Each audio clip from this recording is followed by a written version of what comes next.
If the U.S. attacks us, we have to attack or retaliate to U.S. bases in the region.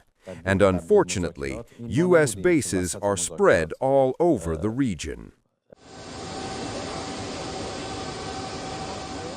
And we have a big armada, we have a big fleet heading in that direction. We'll be there pretty soon. So we'll see how that works out.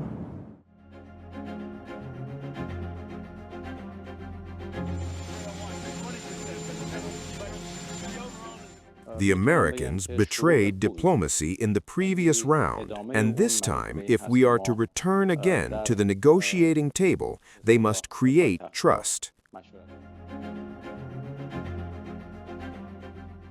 Amid rising military tensions between Iran and the U.S., U.S. President Donald Trump and Iran's Foreign Minister Abbas Araghchi agreed to a second round of diplomatic talks in Oman.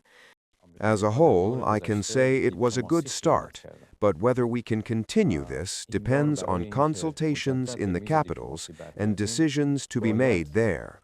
If the other party continues the current process and keeps the same approach, we can reach a framework for talks and the subjects being discussed over the upcoming meetings.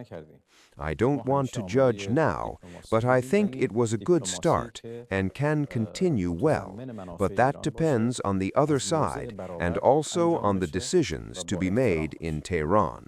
Both leaders initially touted the negotiations as very good. We had very, very good talks today having to do with Russia, Ukraine. Something could be happening. We likewise had very good talks on Iran. Iran looks like it wants to make a deal very badly. We have to see what that deal is. However, the Iranian leader later expressed concern that the negotiations must take place in an atmosphere of mutual respect and trust. He also stated that Iran's interests should not be undermined. Yes, there is very, very deep distrust. How trust can be built? In my view, this is not easy. This distrust, of course, was created by the United States. In the previous round of negotiations, it was not us who carried out a military attack in the middle of negotiations.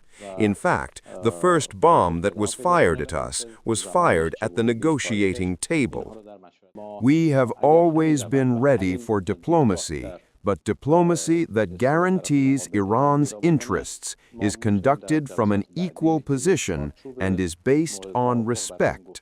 I'm not happy with what Putin's doing. He's killing a lot of people, and I don't know what the hell happened to Putin. And while these negotiations are taking place, I would remind the Iranian regime that the president has many options at his disposal, aside from diplomacy, as the commander-in-chief of the most powerful military in the history of the world.